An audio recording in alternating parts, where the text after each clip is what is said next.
selamat datang di acara YouTube kita yang bernama Pradita Unsensor. Oke. Pradita Unsensor ini podcast dari Pradita University yang mana milik PT Summarecon Agung.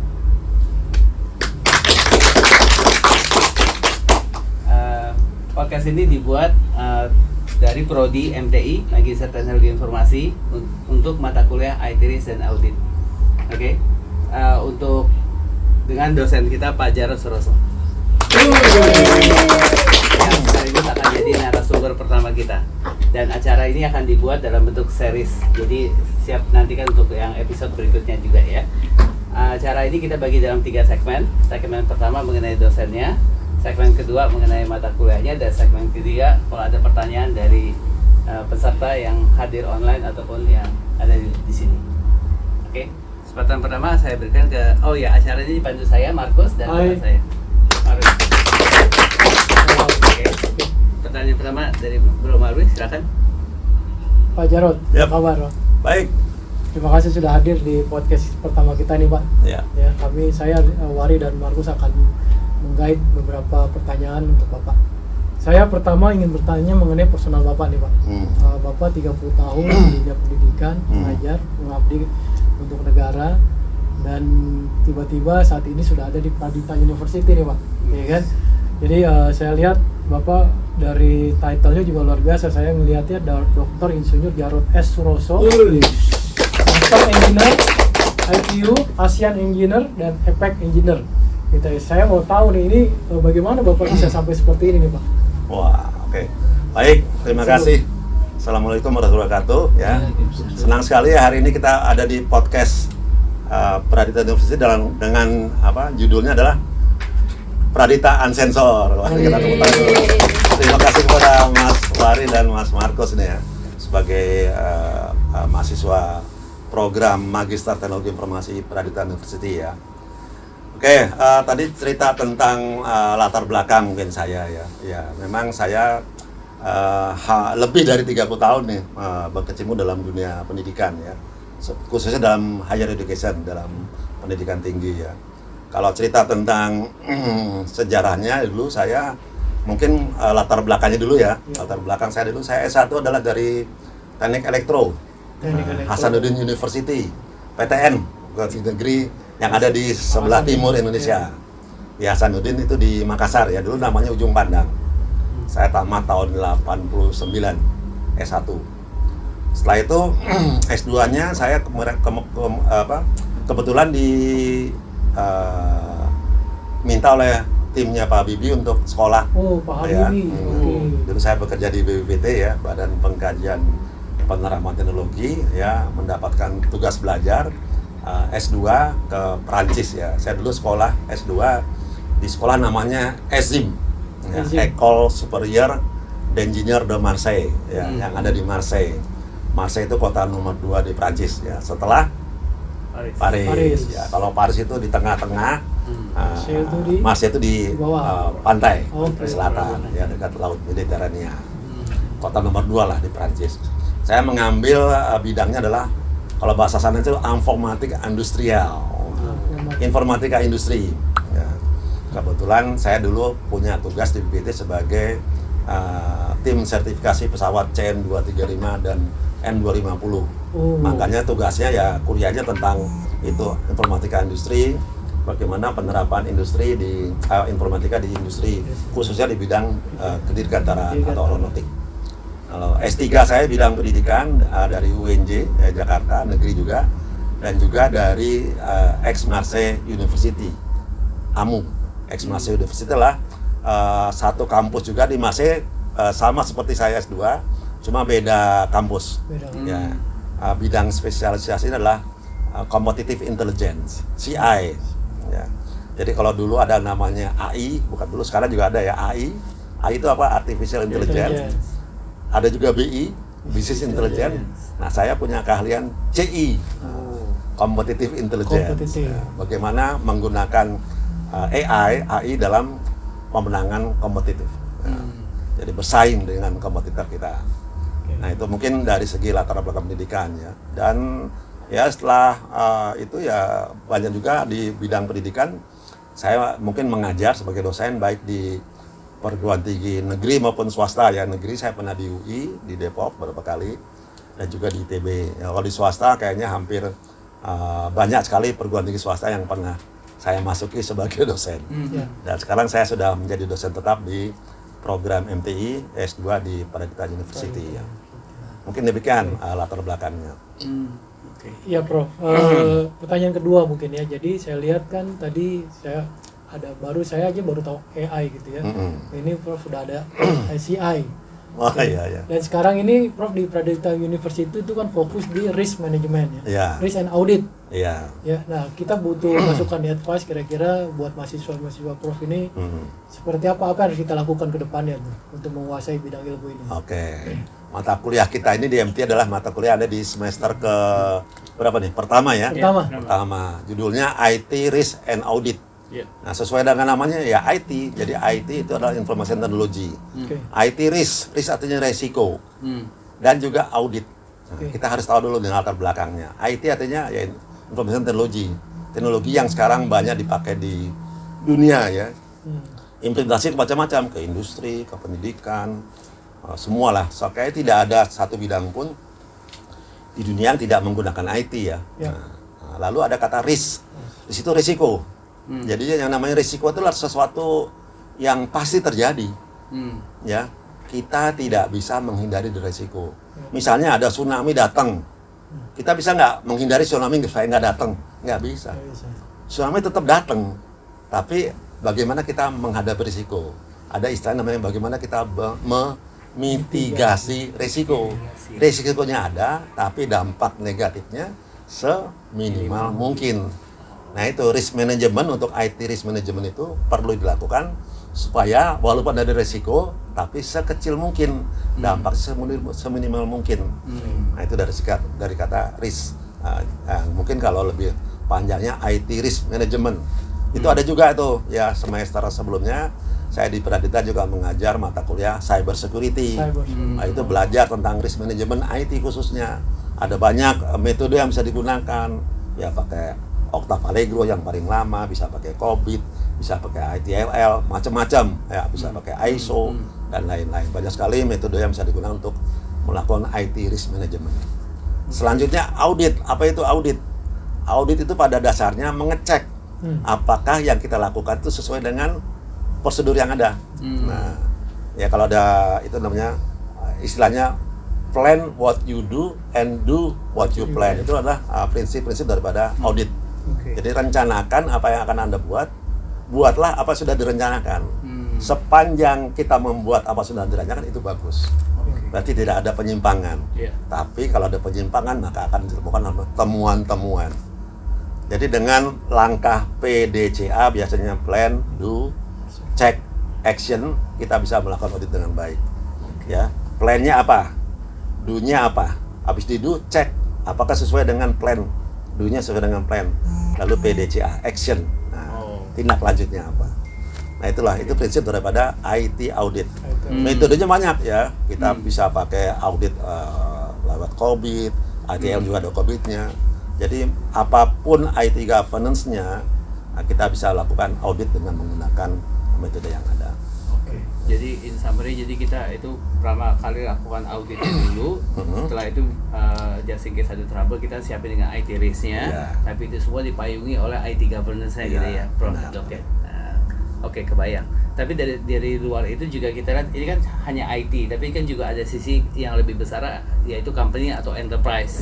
Di mana juga pasti ada enterprise governance. Nah, hubungan enterprise governance dengan IT governance gimana tuh? Nah, ya, jadi bagus sekali pertanyaan ini.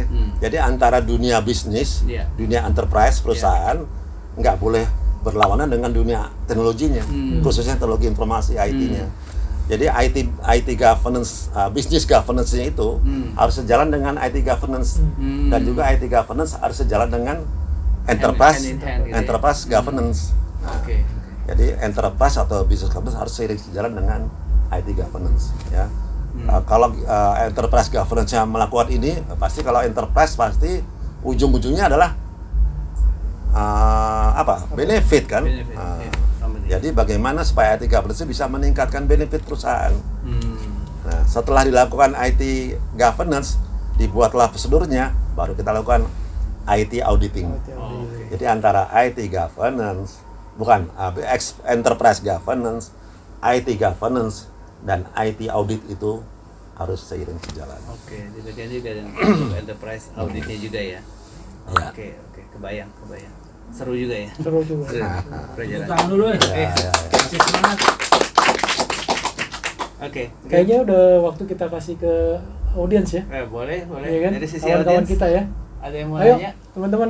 Ya. Jika ada pertanyaan, Boleh. Saya mau nanya nih, Pak. Sebut nama dari sebut nama. Oke. Jadi saya juga Puspa nih, mahasiswa MTI ya dari Pak Jarod. bekerja di mana nih? Apa, Pak? Bekerja di perusahaan apa? Bekerjanya di CIMB Niaga saat ini. Gitu.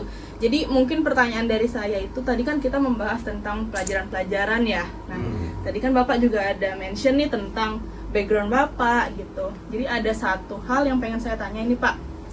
Tentang Bapak kan dapat S2 nih di luar gitu ya. Programnya Pak Habibie kalau nggak salah tadi ya, Pak. Jadi mau tanya nih pendapat Bapak tentang beasiswa di sekarang itu, saat ini kan namanya LPDP ya. Nah itu gimana ini Pak? Apakah udah tepat sasaran ataukah masih banyak peluang nih yang bisa dimanfaatin oleh kita sebagai mahasiswa-mahasiswa yang ingin ya mendapatkan beasiswa tersebut? Gitu. Gimana nih pendapat Bapak? Oke. Thank you Pak. Ulang dulu waktu tanyanya. Ya. Luar biasa. Ini bicara beasiswa adalah suatu hal yang penting ya. Kebetulan saya sendiri tuh S1, S2, S3 semuanya beasiswa. Tidak ada yang bayar. Keren. Jadi beasiswa adalah suatu kebutuhan para mahasiswa, ya kan? Apalagi untuk mahasiswa yang mungkin dari keluarga yang tidak ya menengah ke bawah ya, itu perlu sekali beasiswa ya. Cerita tentang beasiswa Habibie ya, dulu zaman Pak Habibie menjadi Menristek ya, Pak Habibie kan alumni Jerman ya, lalu ditunjuk oleh Pak Presiden Soeharto waktu itu menjadi Menteri Ristek dan Teknologi. Nah waktu itu kalau nggak salah ceritanya Pak Harto pernah meminta kepada Pak Habibie sebagai Menristek, tolong Pak Habibie siapkan SDM untuk kita tinggal landas. Nanti di tahun 90 berapa lah, tahun 2000 berapa mungkin ya. Kita harus siapkan SDM yang unggul untuk siap tinggal landas. Siap, kata Pak Habibie. Ya. Kita akan siapkan SDM unggul di bidang STEM yang pertama. STEM itu Science, Technology, Engineering, dan Matematik. Ya, jadi dipersiaplah. Waktu itu Pak Habibie nanya, apakah ada dananya? Ya, dananya ada. Ya, tapi Pak Habibie tidak mau dana dari pinjaman. Ya, jadi yang dipakai sebagai dana beasiswa adalah dari dana penjualan SDA, sumber daya alam. Jadi waktu itu Indonesia punya banyak sekali minyak. Nah, hasil penjualan minyak sebagian digunakan buat membiayai anak-anak Indonesia yang kuliah di luar negeri. Nah, singkat cerita di ujung program Pak Habibie itu dulu berangkatlah sekitar 1.500 anak-anak muda Indonesia tamatan SMA yang kuliah S1 di luar negeri. Mereka mendapatkan beasiswa dari negara ya, ke 9 negara maju. Sebut negaranya Amerika, Jepang, Prancis, Inggris, Jerman, Belanda, Australia, Kanada. Ya, jadi 9 negara maju. Bukan negara yang terbelakang ya, negara maju semua itu. Dengan bidangnya STEM. Ada 1.500 tamatan SMA. Ya. Dan juga ada 2.500 program S2 S3. Ya, ke 9 negara maju itu yang sama dengan bidang STEM juga sama ya. Itu jadi total ada sekitar 4.000 orang yang pernah mendapatkan beasiswa Pak Habibie. Saya mungkin salah satu yang mendapatkan program S2 S3 karena S1 saya dalam negeri di Indonesia. Saya dulu S1 beasiswanya namanya Super Semar. Ya, zaman Pak Harto ada beasiswa Super Semar S1. Juga dulu zaman saya S1 ada beasiswa namanya program percepatan insinyur. Karena saya dulu S1 dari Teknik Elektro, ada tuh program percepatan insinyur PPI dari Pak Habibie. Jadi mahasiswa di bidang-bidang yang STEM tadi dapat beasiswa supaya dia cepat lulus dan juga cepat bekerja. Nah intinya itu. Nah sekarang komparasi dengan zaman sekarang kan tidak ada program Habibie. Program Habibie itu berhenti di tahun 98 karena Krismon. Jadi mulai sekitar tahun 80-an, 81 ya sampai tahun 98, hampir 20 tahun program itu berjalan. Di tahun 98 saat respon, dananya nggak ada, kita krisis moneter, dolar dari 2.000 jadi 20.000 ya. Waktu zaman Pak Habibie turun lagi menjadi 6.000, 7.000 ya, bagus sekali Pak Habibie dalam waktu sekian bulan. Ya, tapi dana sudah tidak ada, berhentilah program beasiswa Habibie dan sekarang digantikan dengan LPDP. Nah, mungkin para pemirsa tahu ya bahwa LPDP itu adalah bagian dari program pemerintah untuk di bidang pendidikan. Undang-Undang Dasar ya Republik Indonesia menyatakan ya ini amanat konstitusi bahwa 20% dari APBN adalah buat pendidikan. Jadi anggaplah kita APBN kita berapa sekarang? 3.000 T ya. 3.000 triliun. Nah, 20% dari 3.000 triliun berapa tuh? Seperlimanya. Taruhlah 600 T. Jadi 600 triliun rupiah itu adalah digunakan buat pendidikan. Itu amanat Undang-Undang Dasar. Ada presiden yang menyalahgunakan itu, dianggap dia melanggar konstitusi. Jadi kita harus jaga tuh, jangan sampai anggaran pendidikan di bawah 600 T. Nah, itu bisa melanggar. Nah, dari 600 T itu katakanlah paling sedikit 5% lah harusnya buat ada beasiswa peserta didik ya, buat dari SD, SMP, SMA sampai perguruan tinggi sampai doktoral gitu kan. Nah, seperti itu. Nah, tapi sekarang yang dijadikan sebagai dana beasiswa itu kan bukan dana LPDP-nya. Anda tahu bahwa sekarang dipakai adalah dana bunganya. Jadi dana LPDP itu masuk ke dalam dana abadi LPDP. Nah, bunganya dipakai buat beasiswa. Ya, harusnya begitu. Dan kemarin ada berita bahwa dana LPDP itu stop, bukan berarti beasiswa di stop.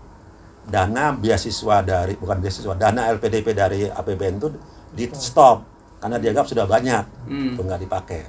Nah, kalau kita kebetulan saya adalah salah satu anggota IABI, Ikatan Alumni Program Habibie, itu menyatakan bahwa dana beasiswa seperti zaman Pak Habibie itu harus digenjot lagi, dilaksanakan lagi supaya apa? Semakin banyak mahasiswa Indonesia dapat beasiswa. Nah, itu kan bagus begitu. Nah, sampai sekarang belum terjadi itu. Ya, sekarang masih menggunakan bunga saja. Yang mudah-mudahan presiden ke depan gitu ya. Saya dengar kemarin Pak Prabowo pernah membuat statement bahwa gerakan beasiswa akan dijalankan kembali. Mudah-mudahan nih kita bisa berharap ya, ini bisa berjalan sehingga LPDP bisa bergulir kembali dan makin banyak lagi anak-anak muda Indonesia bisa mendapatkan beasiswa kalau perlu ke luar negeri, ke negara bermaju untuk mendapatkan hasil yang baik ya, karena beda antara kuliah dalam negeri dengan luar negeri itu dampaknya yang berbeda, ada culture-nya berbeda, cara pandangnya berbeda, environment-nya berbeda, itu langsung dari tempat sumber peradaban dunia. Itu mungkin kurang lebih ya harapan kita terhadap beasiswa khususnya LPDP. Menarik ya? Ya, menarik, keren. Ya. Semoga cepat tercapai. Oke. Kita buka ke teman-teman yang online kali ya. Ya. Halo teman-teman online, jika ada pertanyaan dipersilakan. Didekatkan itu apa? Biar direkam pakai Silakan HP. Pak Hanif. Sebentar ya, mau direkam pakai HP. Salam kenal, saya Hanif. Ya, sudah kenal Pak Hanif. Saya bekerja Rekam suaranya aja. sekarang sebagai data engineer, Pak. Ini Pak, saya sempat ngulik-ngulik nih. Katanya Bapak ini baru pulang nih dari Bali Air Show, Pak. Oh, ya. Nah, di Bali Air Show itu kan banyak perkembangan gitu Pak ya dari dunia dirgantara global. Nah, saya mau kaitin ke Indonesia nih Pak. Itu kan kita punya kapal dari timnya Pak Habibie, termasuk Bapak salah satunya. Itu CN 235 Pak, Iya. CN 250. Iya. Nah, sekarang bagaimana nih Pak perkembangan dunia dirgantara Indonesia nih Pak, terutama di acara kemarin tuh di Bali Air Show. Wow. Pak, dijawab. Mantap. Terima kasih Pak Hanif. Tangan dulu Pak Hanif. Pertanyaannya tajam ya dan juga up to date ya. Up to date ya. Memang ya, alhamdulillah ya. Kemarin saya baru pulang ya dari event besar di Indonesia yang bernama Bali International Air Show. Ini acaranya diselenggarakan sejak tanggal 18 sampai dengan 21 hari ini nih. Hari ini adalah penutupannya. Jadi 18 sampai 21 September 2024 yang berlangsung di Bandara Ngurah Rai ya. Bali International Air Show. Kenapa saya sangat tertarik dengan event ini, karena memang sudah cukup sejak lama saya terlibat dalam event-event airshow seperti ini ya. Setelah mungkin dulu waktu kuliah di Eropa, saya sering menghadiri beberapa event airshow, termasuk Paris Airshow yang namanya Le Bourget Paris Airshow, ada Berlin Airshow, ada London Airshow, macam-macam ya. Itu juga bagus dilaksanakan. Dan di Indonesia sendiri, Indonesian Airshow yang pertama itu diadakan di tahun 1996. Ya, tahun 96 itu Indonesia mengadakan Indonesian Airshow. 96 adalah airshow yang pertama dilakukan oleh Indonesia. Di bawah komandannya adalah Pak Profesor Habibie waktu itu. Tahun 96, Indonesian Airshow yang pertama itu berlangsung dengan sangat sukses. Karena dibarengi juga selain airshow juga ada simposium internasional yang bernama ISASTI ya, International Symposium on Science and Technology, ISASTI International Symposium on Aeronautic Science and Technology in Indonesia, ISASTI. Jadi IAS atau Indonesian Airshow 96 beserta ISASTI 96 itu berlangsung dengan sangat sukses.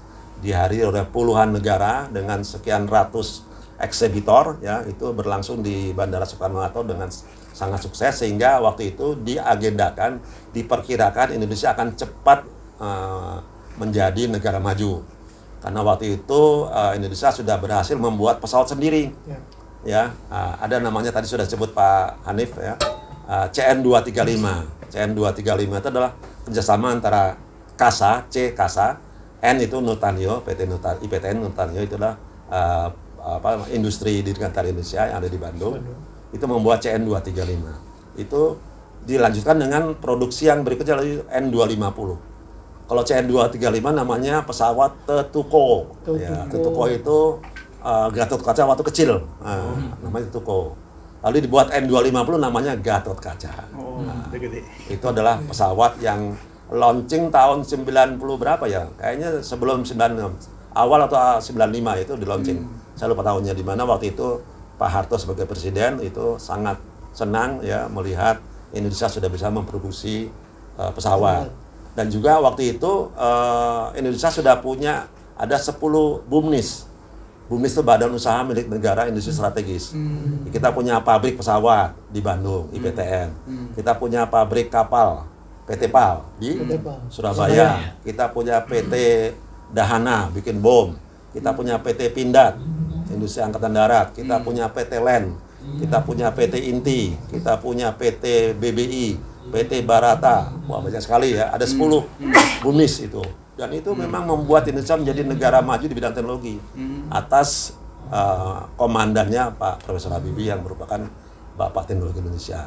Cuma sayang beribu sayang, di 98 itu terjadilah krisis moneter, sehingga IAS Indonesian Airshow 98 itu tidak jadi dilaksanakan karena terjadi krisis moneter Indonesia dan juga krisis nasional, krisis politik.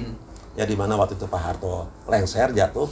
Ya, Pak Habibie sebagai wapres waktu itu naik sebagai presiden, tapi dengan warisan yang luar biasa, dolar yang darinya 2.000 jadi 20.000. Ya, banyak masyarakat yang mungkin ya miskin ya, juga kerusuhan, politiknya juga gontok-gontokan terus, sehingga hancurlah negara kita ini dan jatuh sampai terpuruk sekali. Itulah malapetaka yang mungkin diskenariokan oleh pihak luar, pihak asing yang tidak ingin Indonesia menjadi negara maju. Nah, terkait dengan tadi pertanyaannya CN235, N250, memang sejak awal saya diplot sebagai salah satu tim daripada tim sertifikasi pesawat CN235 dan N250. Itu adalah bagaimana kita bisa mensertifikasi bahwa pesawat yang kita buat itu layak terbang. Ya, kita sertifikasi ya. Kita siapkan aturan-aturan dari CASA, kita siapkan aturan dari PT IPTN sendiri, regulasi seperti apa, lalu aturan dari FAA di lembaga dunia yang menghandle tentang aeronautiknya, bagaimana aturan dari Kementerian Perhubungan Udara, ya kita siapkan itu, lalu kita buat audit teknologi di bidang kedirgantaraan, ya bagaimana supaya kita bisa yakin bahwa pesawat yang kita buat itu layak terbang dan juga bisa selamat dan tidak jatuh, itu penting. Tidak membahayakan penumpangnya. Itulah pentingnya audit teknologi. Ya, mata kuliah kita ini kan IT Risk and Audit. Jadi audit juga tapi di bidang IT, dan juga itu juga belajar tidak hanya risiko tapi juga auditnya. Bagaimana antara prosedur yang ada itu bisa berjalan dengan semestinya, di audit benar, nah itu tidak terjadi kesalahan daripada operasi yang dilakukan. Mungkin begitu cerita tentang pesawat dan audit di pesawat, dan juga khususnya di audit teknologi secara umum. Oke, seru ya ceritanya. Alhamdulillah. Ya. Oke, mungkin ada ada pertanyaan lain dari teman-teman? Online. Iya. Yang dari Baik. hadir silakan. Terima kasih. Pak, perkenalkan nama saya Isman Hidayat, bekerja di SMK Negeri 7 Kabupaten Tangerang dan menjadi mahasiswa Bapak di Pradita University. Ya. Saya tertarik sekali dengan penyampaian Bapak di perkuliahan yang selalu motivasi kami untuk menjadi mahasiswa yang produktif gitu ya, menulis karya ilmiah. Ya. Bahkan kalau bisa karya ilmiahnya dipublis di jurnal-jurnal internasional. Ya. Lalu kami mencoba mencari searching tentang Bapak, ternyata luar biasa gitu ya. Karya Bapak ini waduh banyak sekali begitu, terutama di jurnal-jurnal internasional.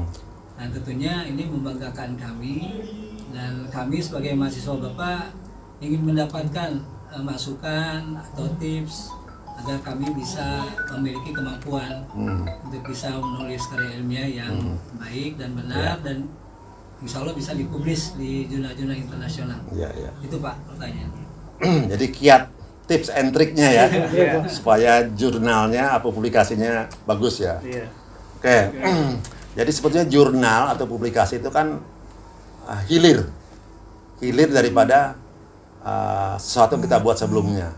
Hulunya apa kira-kira nih? Awalnya apa supaya keluar publikasi itu? Publikasi itu keluar dari hulunya adalah riset. Jadi kita harus punya riset dulu. Ya, riset kita apa? Kalau saya sebagai dosen, ya mungkin kita punya riset dosen. Ya, mungkin kalau di Dikti ya, Kementerian Kemendikbudristek itu ada namanya hibah dikti. Ya, kita harus mengajukan hibah dikti. Ya, ajukan itu ada dananya nanti kita dapat dari dikti itu. Ya, dari mulai yang paling rendah ya kita 50 juta sampai dengan miliar itu ada ya. Tergantung dengan level kita. Semakin tinggi level kita bisa dapat hibah yang besar juga. Ya, gitu. Nah, dari riset itulah nanti kita akan keluar hasil riset. Yang hasil kita harus publikasikan ke pihak luar supaya apa? Supaya orang luar tahu bahwa kita sudah melakukan riset seperti ini loh, hasilnya seperti ini. Ya. Nah, kalau riset-riset yang biasa saja kan, biasanya katakanlah waktu S1 dulu kita pernah bikin skripsi ya. Nah, ada dosen pembimbingnya. Kita bikin tuh 5 bulan, 6 bulan, 1 semester, 1 skripsi. Sampai tebal 200 halaman katakanlah. Sudah jadi, dijilid lah. Udah, inilah hasil riset kita di S1. Setelah dijilid, diapain? Dimasukkan ke dalam laci. Nggak ada yang baca. Ya, jangankan orang lain, di mahasiswa itu aja nggak ada yang baca, ditaruh di laci. Jadi publikasi yang ditaruh di laci itu nggak ada yang baca. Nah, supaya dibaca orang lain, dan juga menjadi masukan buat orang lain, maka kita harus publish di tempat yang terbuka. Saat ini tempat terbuka yang paling besar ya internet. Kita harus publish lah hasil riset kita di publikasi yang di internet. Nah, itu internet juga ada macam-macam, ada skalanya nasional, ada skalanya internasional, ada yang terakreditasi, ada yang tidak terakreditasi. Nah, untuk internet, jurnal-jurnal yang internasional dan bereputasi itu disebut sebagai jurnal internasional bereputasi. Contohnya adalah Scopus. Ya. Kalau kita sudah punya jurnal yang terindeks Scopus, berarti sudah bagus. Yang lainnya namanya WOS, Web of Science. Yang lainnya namanya Thomson Reuters dan lain-lain. Banyak beberapa lembaga pengindeks jurnal internasional. Nah, tips and triknya bagaimana supaya publikasinya bagus, berkualitas, dan banyak. Dan tentu saja harus risetnya juga begitu. Banyak. Ya, harus bagus, banyak, dan ya terencana dengan baik ya.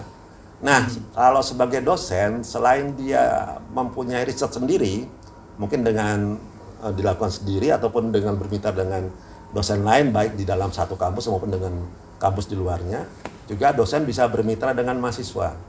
Nah, misalnya apa? Mahasiswa punya tugas akhir, ya, baik itu S1, S2 ataupun S3.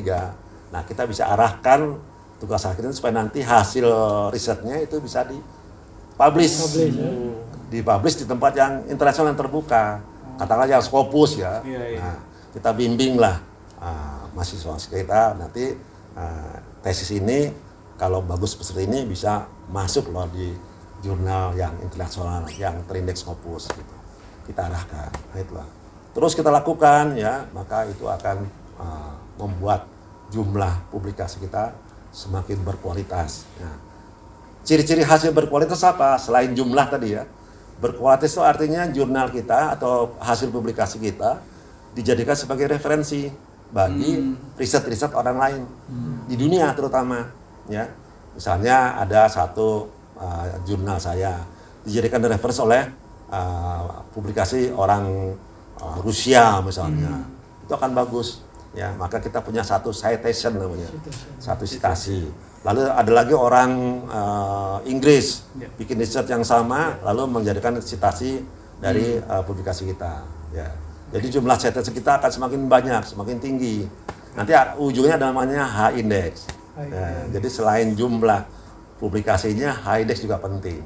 Seseorang yang jumlah publikasinya tinggi tapi H-indexnya rendah, maka kualitasnya masih diragukan. Jadi antara jumlah publikasi, H-index itu juga sangat penting. Citasi itu penting.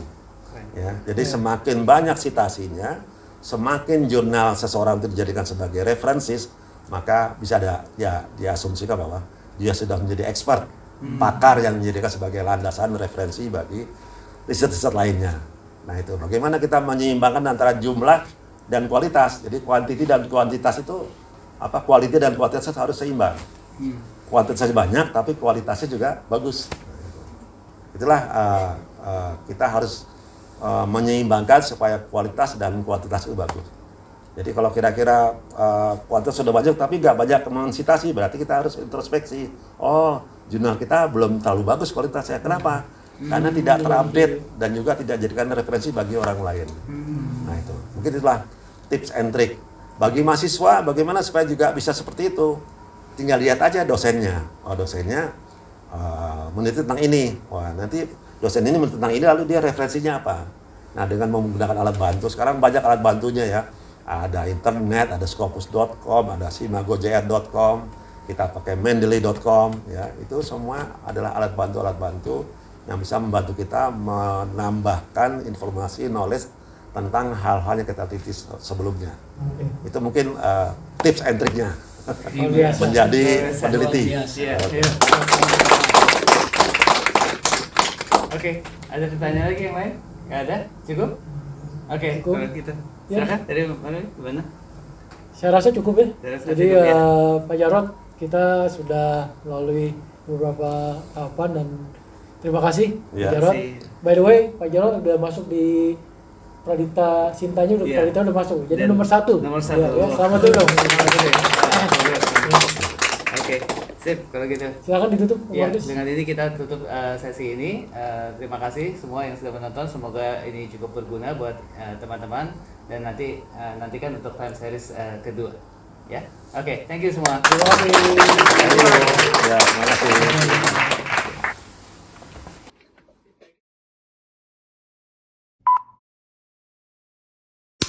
Tonton terus Pradita Uncensored. Jangan lupa like, share, and subscribe. Pradita University. Real case, real experience.